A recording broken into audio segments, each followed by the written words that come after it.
Welcome to the show, everyone. We have a very special guest today, and she has quite a story, quite a testimony that I think would be an inspiration to everyone. Let's bring in now Tricia Roos. How you doing there, Tricia? Welcome. Good. Thanks for having me. Great to have you. Thank you so much for coming on. I really appreciate you taking the time and was reading your thing about you, your autobiography about you, and it's quite a story. And if you could just share it, and I know it'll be a quite an inspiration and also to help others. Yeah, absolutely. I'd love to. So I guess to start off, I have been a believer for a long time, and I feel like it was actually surprisingly in college that I found my faith, which a lot of people stray away from it. And that's also where I met my husband. We went to Baylor University, and when we got married, we were starting our careers and, worked for several years before we decided to have children. And with our first child, Cameron, it was an easy pregnancy. I was only 28 and I didn't know anything could go wrong with pregnancies and didn't realize like what a blessing it was to have a healthy baby. And a few years later, he started asking us when he was a toddler for a lady baby, which in his child translation was a baby girl. And so that's when we kind of started the conversation about having another child. And essentially, our doctor at 12 weeks said that there was a new blood test that I could do to find out gender. And I thought that would be easy and a fun way to know the gender early, to know we're in a small house if we need to get rid of boy clothes or get girl clothes or whatever. And so the results of that came back, and we found out that it was a girl, but we also found out that she tested positive for a condition called trisomy 18. And I live in the state of Texas, and even in Texas, ethics boards will approve abortions for babies with trisomy 18. Most people are familiar with Down syndrome, which is trisomy 21, and trisomy 18 is usually a more severe version. So usually there are more heart defects or brain defects in the child.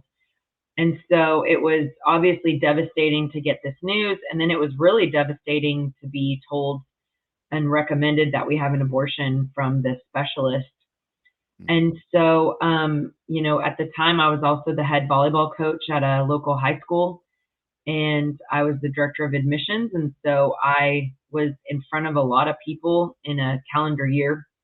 And pregnancy is very physical. You can, see it and tell that you're pregnant. Mm-hmm. So we made the decision that we could not have an abortion and that our faith was guiding us to let God write her story and not us.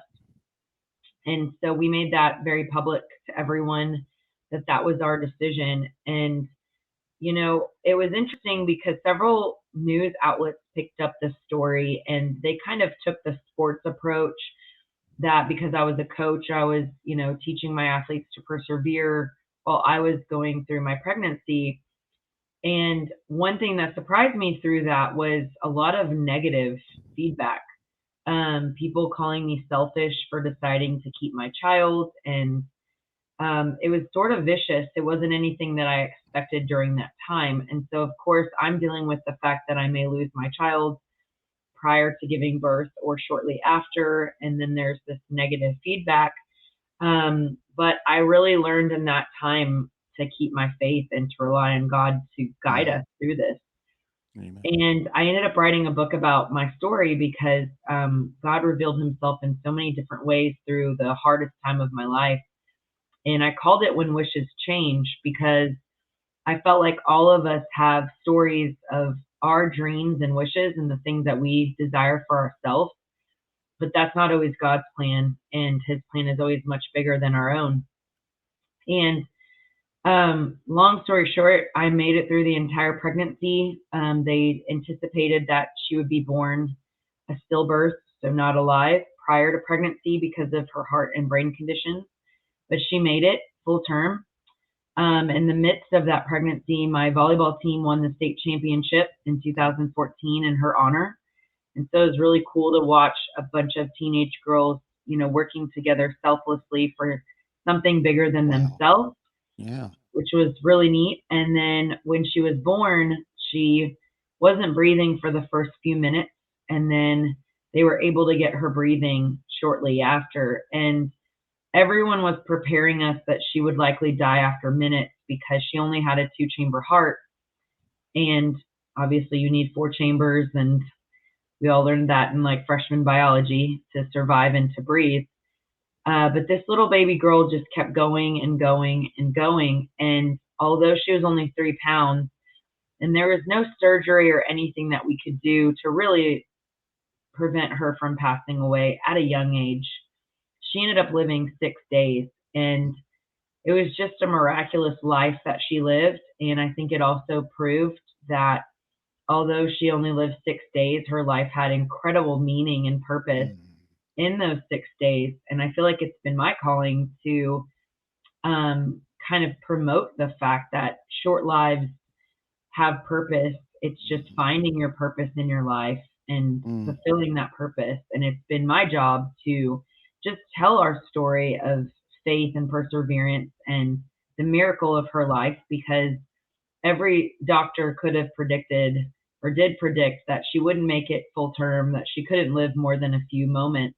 And she lived for days.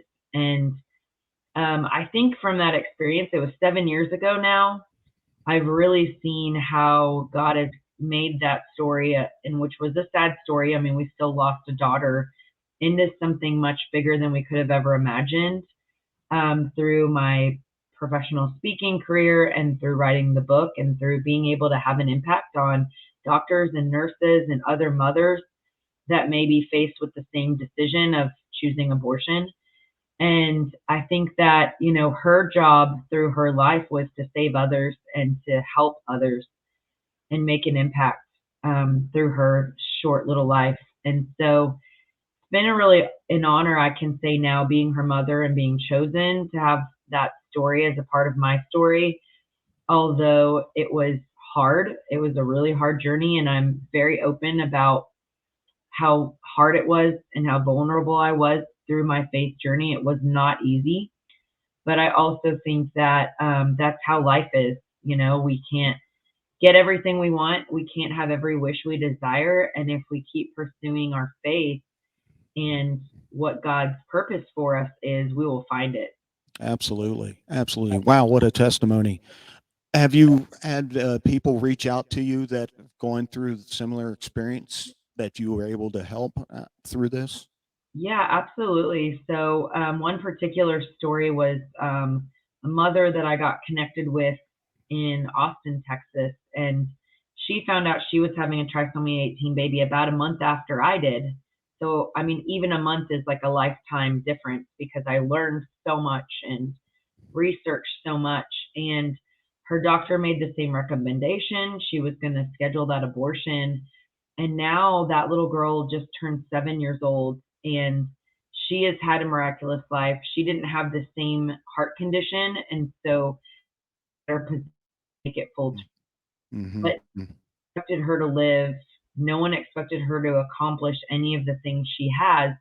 And now she's making a huge impact on the trisomy 18 world and on pro-life world. And so, it really becomes a domino effect that when you can help one person and then they help more people and then they help more people, becomes this amazing revolution from just one little thing.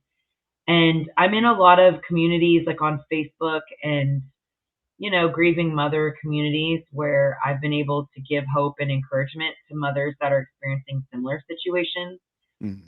But I really think my purpose in writing the book was not just grieving mothers, but anyone going through a tough life circumstance that was not a part of your wishes and dreams. Right.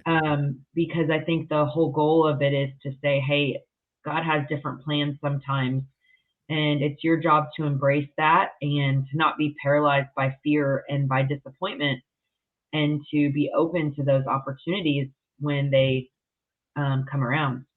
Yeah. Yeah. That's a great point. Yeah, we don't know what God's plans is for us, and a lot of times it's hard for us to understand why certain things happen. And you could be in the same situation as someone else, and it's it happened to them totally different than it did to you. And you're like, why did it Mhm. happen to that person? And, vice versa. It's, Yep.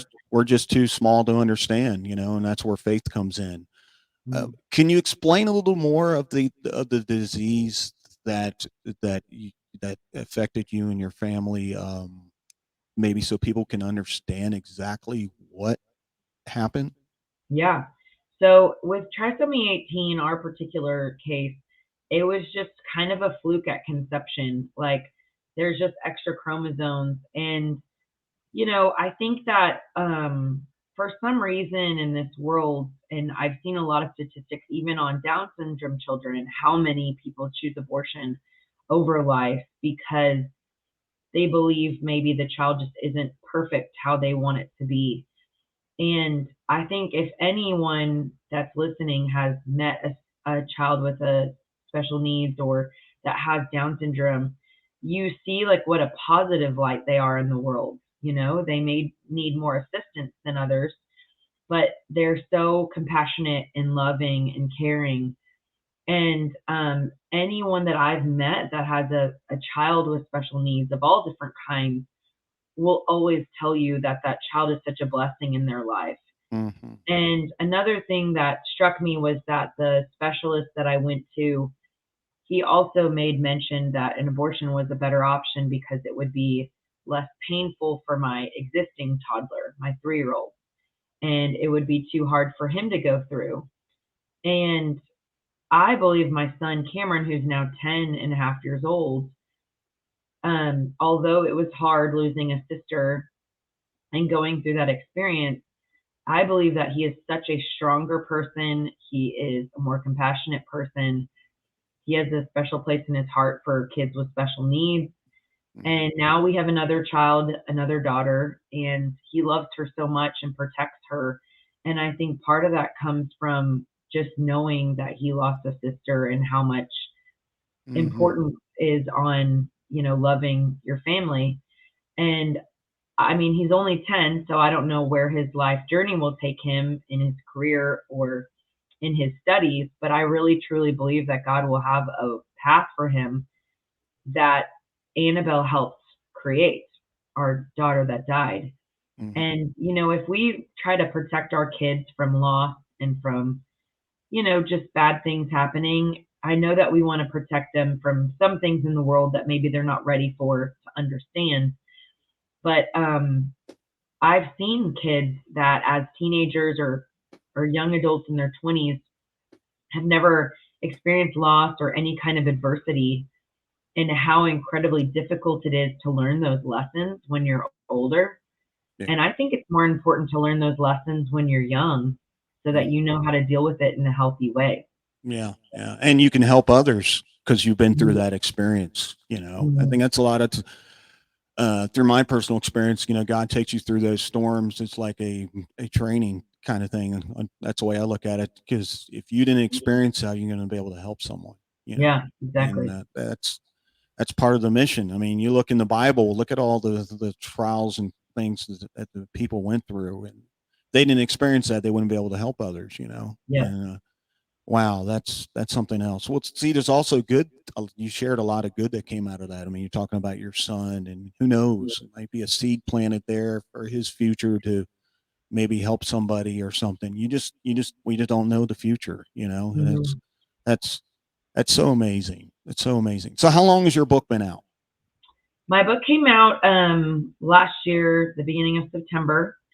And so it's been a pretty short period of time. And, through Amazon, I've been able to read the reviews that people have left and complete strangers. And I think what I've found is it's been a really inspiring and helpful tool for anyone that's just gone through something tough in the last Mhm. couple of years, or it's just a good reminder that, when tragedy strikes or when we go through hard times, that we have to keep pursuing our faith and we have to keep fighting for that, and Yeah. that God will have a bigger plan. So it's an easy read. I actually worked with an editor and we went from probably 250 pages to 150 because I really wanted it to be something that was easy and manageable to read, but something that had tremendous impact.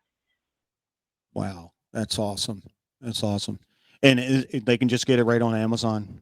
Yeah, it's on Amazon, called When Wishes Change. And one thing that was cool about it was, especially if you love sports, there's definitely a big sports element with a Hmm. lot of the behind the scenes with my team Hmm. and what we were all going through together as a unit. Because, as their head coach and as the mentor to a lot of these young women, they experienced a lot of life as teenagers, Hmm. me and my story. And now those young women are in their mid 20s, getting married and having their own children.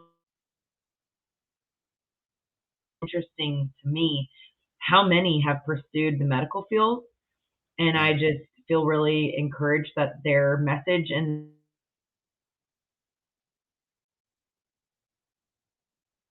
a similar situation, which I love. And this whole story was actually made into a documentary here in Texas. And so I have the link to the documentary and behind the scenes, like the state championship game. There's like a 2-minute highlight video about the game. So you see me waddling up and down the sidelines with my pregnancy, which was only a month and a half before she was born. But I think there's so many lessons that we can learn through sports when we're kids that actually take us through our adulthood. And I learned that firsthand, that all the times I was taught to never give up and to keep fighting and Yes. to get up after, every disappointment really applied in my real life alongside my faith. Yeah. And whether or not you've played sports, it doesn't matter. I think that, anyone can relate to that adventure, the ups and the downs of life, and how they relate to sports and your faith. Absolutely. That's what's I think it's so important with coaches, I mean, they're not, I think a lot of them don't realize how important their role is, what it affects kids later, Hmm.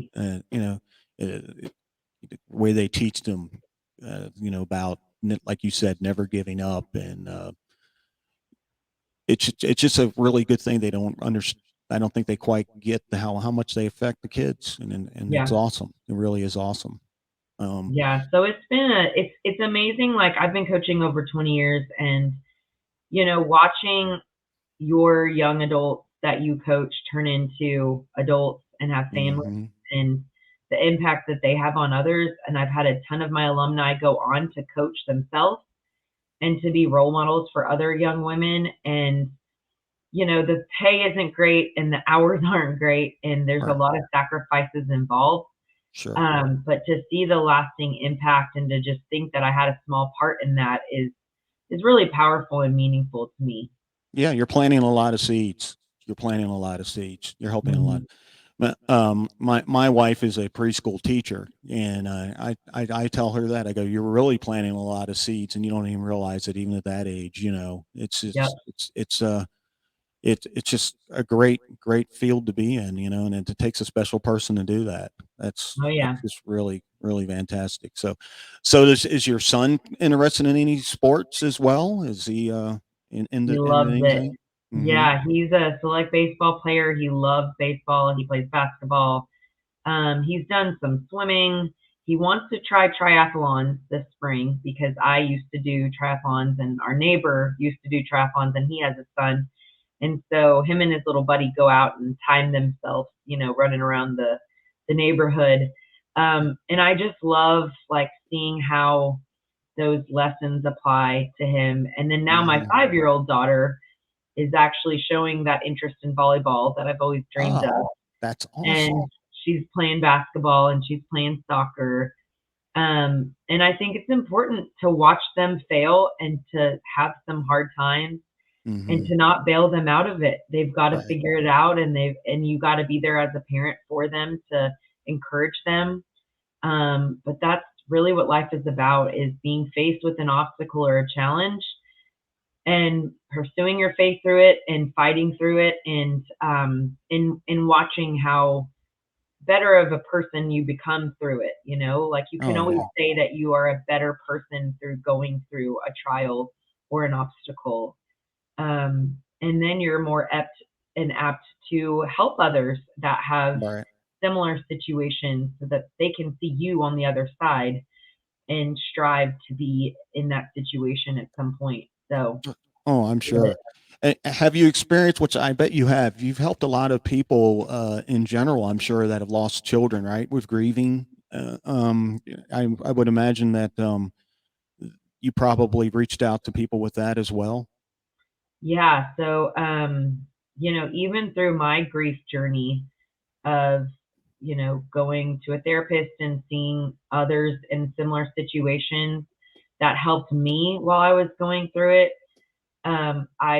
I want to be a resource to others that are going through similar situations because for me, I remember so clearly that when I was going through this, I just needed anyone that could relate to me to be like, what's Mhm, it like on the other side? And how do I get through mhm, this? And how did you get through this day by day? mhm, mhm, And especially after she passed away, how do I pick myself up again? How could I envision having another child after going through such heartbreak? And I had to find other people that knew those answers because they had gone through it firsthand. mhm, mhm, And I think that no matter your circumstance, whether it's something about your job or, loss through a family member or helping elderly parents, if you can find a community out there or a person that's been through it and that's going through it, it's so helpful to talk to that person. And I mean, on my website, I have my contact information on there, my personal information and my email, because I want anyone that's experiencing that heartbreak to be okay with reaching out to me or anyone, because I think it's really important to see what it's like on the other side to give you some hope and some purpose and some direction. So when they contact you, you can have, like, you have other resources that they can be in touch with you. Is that how that works, or? Yeah, and I think everybody's different. Some people do need a therapist, some people need a grieving moms group, some people are fine through a Facebook group or an online resource. And some people just need to talk to one human being to have kind of someone to hear from. And I think that no matter what, you need something to help you. You cannot isolate yourself and do it alone. I think that's the key is that no matter what you're going through, and a lot of people are readers and enjoy books. I mean, I love reading Mhm. books and Right. especially something like mine that's more of a memoir or kind of a self-help because if I'm in that situation and I have step-by-step guides of how to get through it, I feel that that ultimately can help me. So everybody's different, but I think you have to Mhm. pursue whatever's right for you. Sure, sure. Well, that do you happen to know, like, how many people you've helped so far? Is it a really big number, or is it like just is it has it been a lot lately, Well, or? it's kind of an interesting question because I've spoken at a lot of groups. And so, for example, I spoke to a college recently where I spoke to the whole student body. And I spoke to a very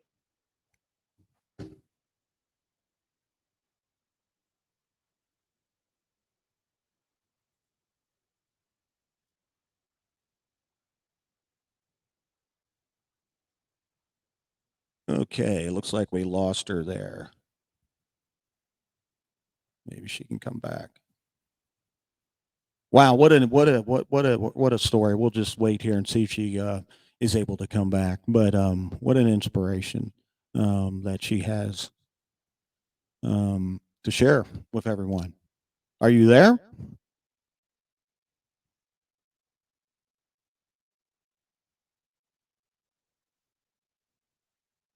Okay, that's okay. I'm Are back. you there? Are you there? I literally got an a notification that my battery was running low, and I was like, "Oh my gosh!" And then 2 seconds before I plugged it in, it died. I was like, "Why didn't I get a better warning?" That's all right. Hey, that's okay. That's okay. But what a story that you have, and you're helping so many people. God bless you. You know, it's uh, I don't think my wife will mind sharing this with you. She has Turner syndrome, and Mm, I don't know if you're familiar with that, but it's it's a chromosome thing, and yep. if a doctor, her doctor told her if he didn't know her personally, he looked at her chart, he would think that she was mentally retarded. Mm. And she's perfectly fine, and she's a miracle, you know, there's a few physical signs there. She's a little shorter than, the average, person, but, uh, and she has like a hearing issue. That's the only thing that's really affected her. And, but wow, it's, and we couldn't have children because of that. But the good with that, we adopted our son. So you Mm. see how God used that. And, it's just, that's a whole other story, but I just wanted to, share that with you. It's just, it, I can kind of relate to, as far as the disease a little bit, as what you were Mhm. talking about. But I can't imagine, Tricia, ever losing a child, what that's like. I mean, I lost my brother, so my mom would definitely be on the same page with you. I mean, he was 20 years old, and but it doesn't matter, I guess, how old the child is. It's still your child, and Yeah. and you never get over it. And with her, I don't know if you experienced this. The people that didn't experience it, and this is what we were talking about earlier, is probably why God puts them through that. They didn't know what to say, so they weren't saying the right things, and they didn't mean to, But Yeah. it's you, like you were saying, you need to be with those people if you can that have similar experiences. That's how you help people. Would you not agree? So I actually wrote about there's a part 3 in my book, and it's kind of like since she passed away. And part of what I talk about is how to not talk to people that have Hmm. lost a child, because it's amazing what people will say. And I never take anything personally, because I know that people just don't know what to say and can get a little awkward sometimes. Right. Um, but it is a really delicate there is a delicate way, I think, to relate to those that have lost. And, at the same time, you can't be in a bubble and only, talk Hmm. with people that have had your situation. You're going to have to face the world, and Sure. just know that it is a part of your story, and it's okay to share it. And if somebody doesn't react perfectly from it, Right.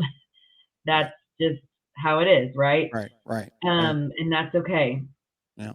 That. So, yeah, it's a delicate thing, but I do still believe, like, you have to find people in community with you Hmm. that can relate directly, because that's the most helpful. Did you find a church as well that was supportive with you as well?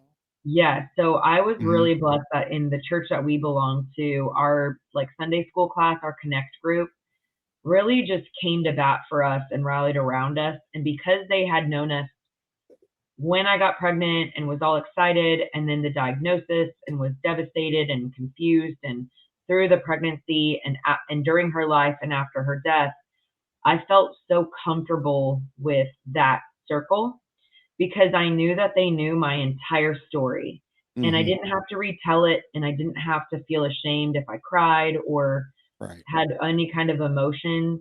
Yep. And they were so helpful during, the funeral, and so helpful with just being there for me, especially the month after. Mhm. One thing that was interesting that I want people to hear is that the grieving process was really unique for me, where there was intense grieving shortly after, but then it also struck me again like 5 years after she died. And it was weird. It was kind of out of nowhere, and it hit really hard.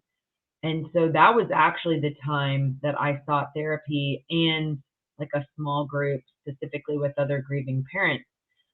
And it doesn't mean that that's going to happen for everybody, but I've heard that from a lot of people, that grief can come back to you, Sure. Sure. after a few years or a decade, or there's kind of just, Just probably out of the blue, right? It would just yeah. trigger, right? Yeah. Sometimes it is. Sometimes Yeah. it's a weird, like, I could be at Target, and a little girl about the same age as what she would be walks by, Mm. that has similar features to my other kids, and I'm like, wait, Mm. that's what Annabelle might look like. Right. And so, yeah, you never know when it's going to hit you, but you have to give yourself grace and time sometimes for that. especially around her birthday and the anniversary of her Oh, passing. right. It's obviously more difficult than it is other times during the year. Sure. Um, And what a blessing your children are to you. So I'm sure that helps you. I'm sure oh, that helps you. absolutely. Yeah. Yeah. And Andy is my little rainbow baby. She's the third child. And she'll tell people what's really cute is when we meet somebody new, Hmm. she'll whisper in my ear, "Have you told her about Annabelle?" Like she wants me to tell other people Oh, that she has an older sister oh, and um tells Andy, my little one, stories about her. And it's really sweet. And he always tells people he has two sisters, one in heaven and one on earth. And sometimes that takes people a moment to be like, "Whoa, that was really deep." And he said right, right,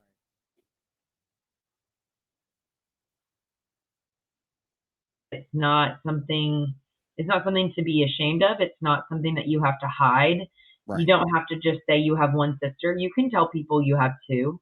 right, And I think that's really important to him that he makes it known that he has two sisters and not just one. right. Yeah. Yeah, because I mean, she was there. She's your family, and Yeah. that's really important. Yeah, absolutely. When you're talking about the grief part, I found the comfort with us when we went through loss of my brother is the ones that didn't say anything, just being there, you know, it seemed to really help. Sorry, you froze up for a second. Are you there? Oh, yeah, I'm here. What I was saying was, with me, it helped, uh, with the grieving process with my brother was the ones that didn't actually, when people came, they actually didn't say anything. Mm, It was just knowing that they were there. yeah. The presence and listening. Yeah, yeah, absolutely. Absolutely. That's fantastic. So, how have you been more promoting this? I mean, do you go on shows like this, or do you just try to expand your web page, or Yeah, it's been several things actually. So I have been on a lot of podcasts, especially Christian and grieving parents podcasts and other with similar audiences because I do know like as a Christian and the book is very faith-based, that's really my audience, but I also want it to be shared with others because I Mhm. don't want, I always said to my editor, I don't want this to be in a like a Christian corner of a bookstore because I Yeah. want it to be a message that's spread to all that, God Mhm. can do amazing things through our Yeah, tragedies. what a Um, testimony that could be a witness to someone, right? Right? oh, absolutely. That's Yeah. so important. And then also for me, I've always had a passion for public speaking in my job, in my world. I spoke all the time. And so it's very different speaking about a personal account, especially a loss like Mhm. this, Yeah. than it is like my job. But I have really grown to see the impact and to enjoy speaking to audiences. And so through churches, women's groups and conferences, high schools, colleges, like anyone that's connected anywhere in the US, I would love to speak because I really believe that, especially our next generation, our kids, high school and college age, they're forming a lot of decisions right now of how they feel about things like pro life or pro choice.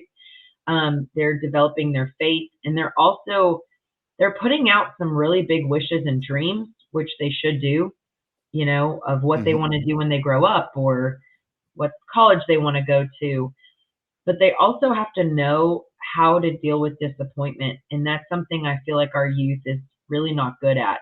And Mhm. I don't know if they've just been more protected this generation, through childhood and sports and not having to go through as much adversity. Um, but that message, when wishes change, I believe is something really powerful to share with young people. And so, through, like I said, church camps and other opportunities, I want to be a voice to young people to let them know it's okay when a wish doesn't come true because God has a big plan for you no matter what. Mhm. And so that's been a big passion of mine. And then I am consulting through my work. So I work with enrollment management and branding and marketing for schools, which I love.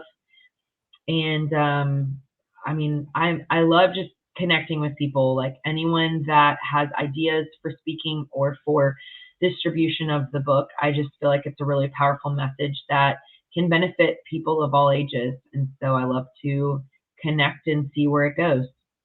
I'm sure it's going to go.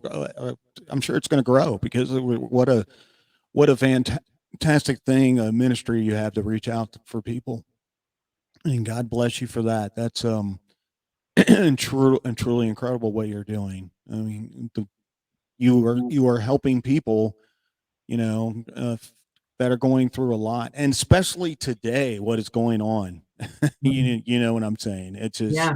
it's it's really, really, really, really difficult, and what I'm sure that you've seen it since you've been a coach compared to when you went to school, how much the schools have even changed. Yes. It's not the same the way it used to be. Nope. It's really not. Yeah, yeah, wow. How about your extended family? Have they been in it? Have they been supportive with you? Have they helped you out? What experience did you come with that?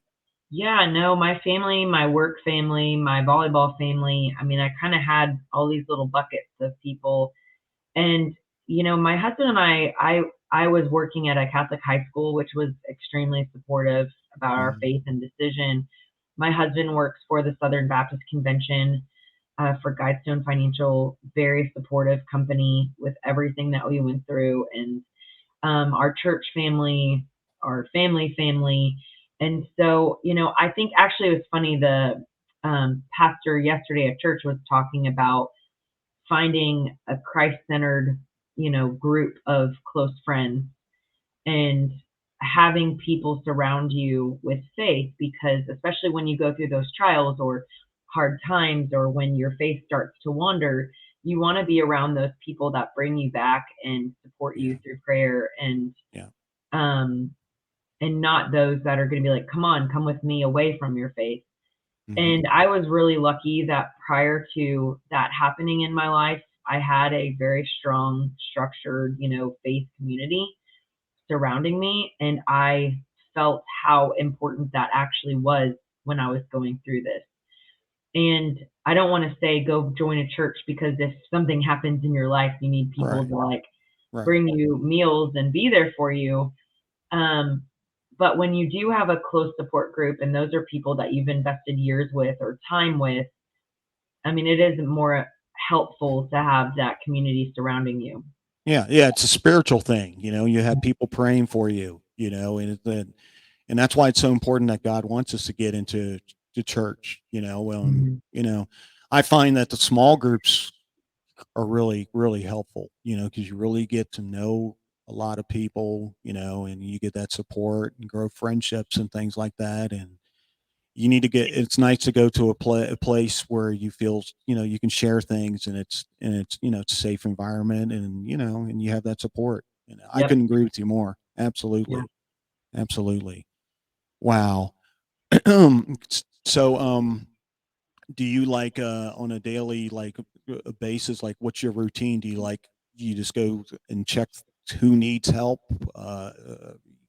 through your website, or do you get constant emails? I mean, It's kind of a mix. And mhm, so right now I kind of set goals every week for a number of people to contact for possible speaking engagements. I mean, I also am the director of coaching at a volleyball club. And so I kind of have this unique part-time job where I get to coach coaches. And so I usually put at least, 15 to 20 hours in a week with that job. Um, and that's been really cool because with everything I've learned through coaching and life and working with young kids, so many people get into coaching in their early 20s and they never really had formal training. Going based coaches led mhm. them. And some of that is great and some of it is not. And so just getting to have an impact on how other coaches coach their athletes is really unique. And so that's one of my jobs. The speaking is one of my jobs. The consulting is one of my jobs. I'm writing a book actually regarding the consulting and the enrollment management piece. And then the ministry is part of the job of trying to just reach out and be a resource for others going through a similar situation. So it's kind of a mixed bag. It takes me a lot of planning on a Sunday night to look at my I'm week sure. I'm and sure. make sure I structure it properly to make sure I utilize the time that I have. But I really enjoy it because those are all things that I enjoy doing, and it all revolves around helping other people, whether it's through volleyball or consulting or through, others going through tragedies or situations. So Sure. it's a lot of fun. It's a lot of work, but I enjoy it. And you meet a lot of people, I'm sure. Yeah. I do. I love meeting people. I've always been a very relational person, and so I enjoy, meeting people in different backgrounds from across the country and just kind of know where they're at and what they're going through. Yeah. And this also shows, I think that with your experience, what God does, He turns tragedies and bad things into good. Hmm. And it's just a really good testimony. Where you see where God works, what He's doing, and what. So had you went with this decision the way the doctors told you, I mean, you may not have. Who knows? You may not have even want to even do this ministry. You know what I mean? You just, Oh eh, yeah, for sure. It would not be a part of who I am because it yeah, wouldn't be a part of my story. yeah, absolutely, yeah. And your daughter had a purpose, and that was it. Whether it's hard for us to accept and comprehend, and it's painful. I'm sure, of course, it is. But I Hmm. mean, look what she's doing. Look what Yeah, she's doing, and I'm sure that makes you proud. And I know you're looking forward to seeing her again. absolutely. And I'm sure you share that with your children as well. That they are going to see her again. And it's Hmm. what an exciting time. Wow. Well, Tricia, I thank you so much for coming on today. What I'll do is I'll put on the footnotes of the show of all your information to help people. And what was the name of your book again? Could you tell people the name of your book again? Yeah, it's called When Wishes Change. And that's also my Instagram and TikTok and Facebook handles at When Wishes Change. And the website is www.whenwisheschange.com. Fantastic, fantastic. Hang on, don't hang up on me, but I'm going to end the broadcast. And again, thank you so much, and God bless you. Thank Thank you so you. much for coming on. Thanks for having me. Yes, ma'am.